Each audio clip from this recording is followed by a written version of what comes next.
And so if you find yourself skinny fat, the good news is it's not only a fixable solution, but it's one you can fix fast, just like Jesse. Whoa. What do you call skinny fat? I mean, do you have a short memory? No, but I have a bad memory. Too much head trauma.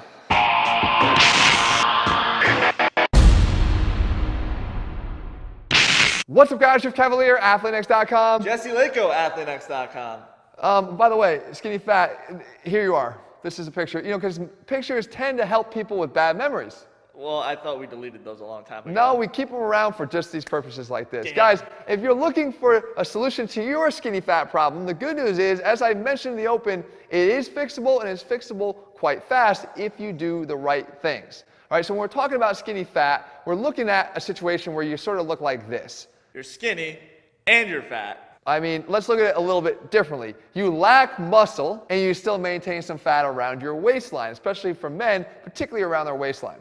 You got skinny arms, maybe skinny legs, you got no chest, maybe not even any abs, but you got some midsection fat. Well, that looks a lot like me in those pictures. There you go. So now, how do we fix that? Well, you've got two choices, right? You can either opt to attack your fat problem and try to get skinnier. However, I wouldn't advise that, because when you do, you end up looking like this. That doesn't look so good. No, what this is this is just a very skinny person. See, the base of what's happening in a skinny fat person is a lack of muscularity. Yeah. They have no muscular development. So what you're going to want to do is make sure that you build muscle to start fixing this problem. However, we do have to consider nutrition too. And there's actually two things that I know about every skinny fat person watching this video right now. Two facts. What's that? The first thing is they're not following a training plan.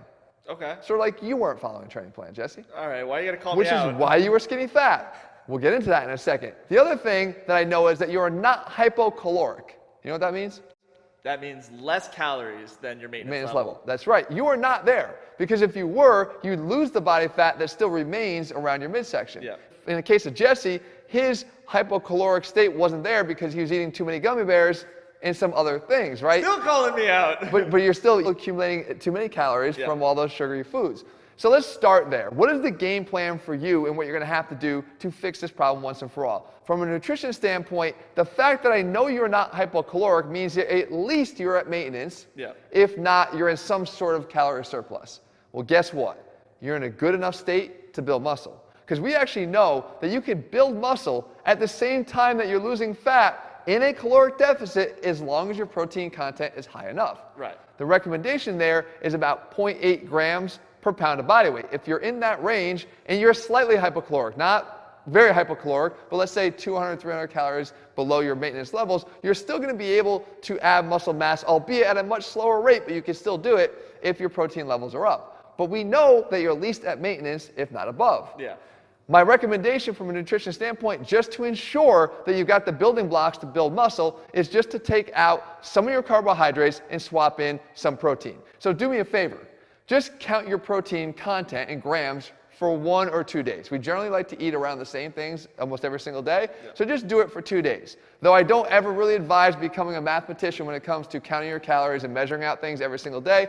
Just for your own awareness, it might help you to see how much you're taking in. Because if you're not at that 0.8 grams per pound of body weight right now, you might be surprised at how below that level you are. Simply taking out some carbohydrates on a gram per gram basis, they have the same amount of calories, that's 4, you can make that easy swap. We don't even have to play around with increasing or decreasing calories. Right. Now, nutritionally, that's good enough. But we have to focus on that other thing. Remember I said, you're not training.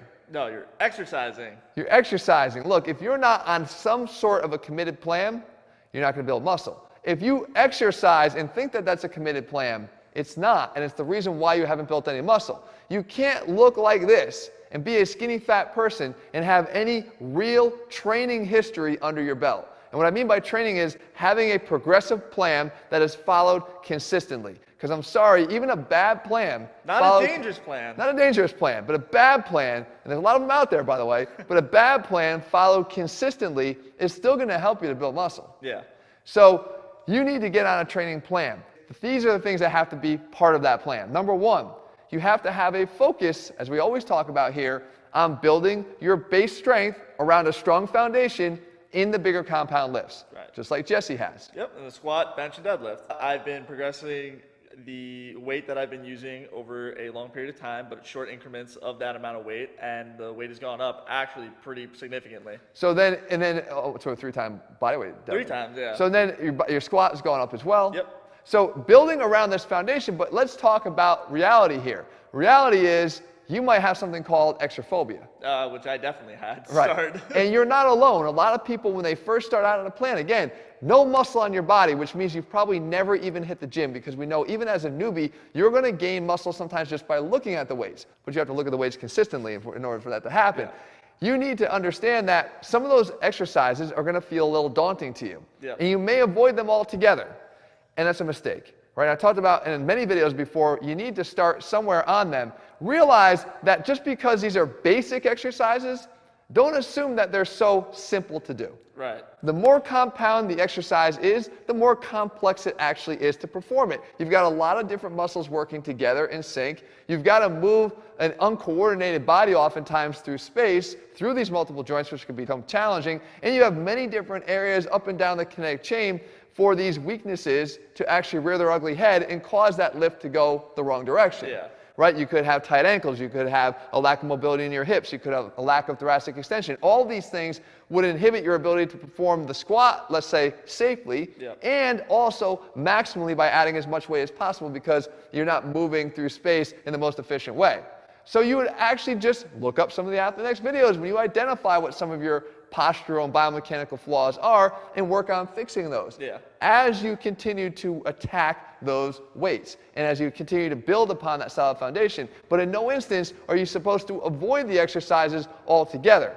We need to focus on those. Yeah. The next thing you have to do, and this might come as a shock to some of those on the skinny fat spectrum here, and that is, should they be following any of the other exercises? Is the minimalist approach enough, or should you be doing more? You should definitely be doing more, because the isolation exercises or the smaller exercises will not only help to build hypertrophy and build larger muscles and improve your physique, but it will also carry over into your bigger lifts and compound lifts. Dude, you're learning something here, Jesse, after all these years. That's Hey, I've been listening to you the a head lot. trauma isn't completely, shot your brain there. But the fact is, yes, when you follow these other exercises and supplement them into your routine, there's 3 things that actually happen. Number 1, you might actually have some fun, right? Because though the compound lifts may be a little bit scary to you at the beginning of your journey, these are the exercises that you tend to look forward to, right? Because you just get to feel a little bit better in performing them, or you like the pump that you get from doing them. So guess what? Do them, because it'll increase your attraction to the gym and keep you on that consistent training plan, right? And speaking of the pump, just like Arnold talked about how great the pump is. Oh, Jesus, here we go.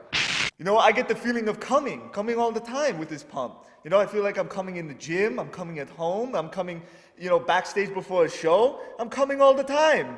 And we heard about the pump already with Arnold. Secondly, is you learn that not only do you have fun doing these, but you get a better mind-muscle connection from doing these smaller exercises. Guess what that does? That actually helps you to create a larger sum of the parts, so that when you go back to the compound lift, the output is overall better. Yeah. So it helps you to actually increase your overall output. The third thing that doing these lifts actually does is it increases some of the overall training volume to assist in the hypertrophy that you were talking about. So you want to make sure that you add those to your training routine. If you're doing these things, guys, the only other thing that you can sort of screw up here is the consistency with what you're doing and the training frequency. So what I would say is, even again, a plan that got you in the gym 3 times a week, like our perfect total body workout, that would be enough, done in a progressive manner, to start to help you to build the muscle that we were talking about in the beginning. Remember, the muscle growth is going to be the solution to your skinny fat problems. Now, if you want to go back at the end and start looking at how you're going to address the overall excess fat that you have,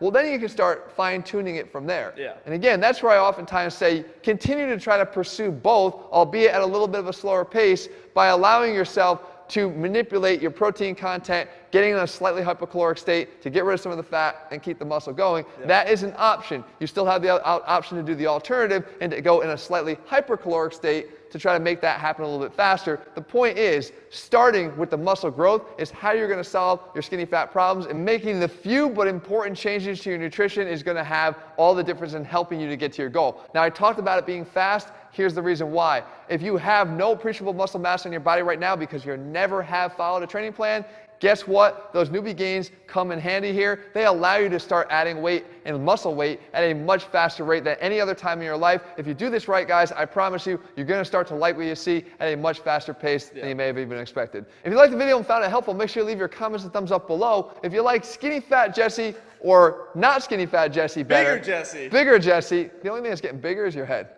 Okay, that's me. And your deadlift, but that's fine. Guys, if you're looking for a training plan, progressive and built around sound training principles, as well as a step-by-step nutrition plan, you can find them all over at ATHLEAN-X.com. And if you haven't done so, make sure you click subscribe and turn on notifications so you never miss a new video when we put one out. All right, guys, see you soon. Thanks for calling me skinny fat.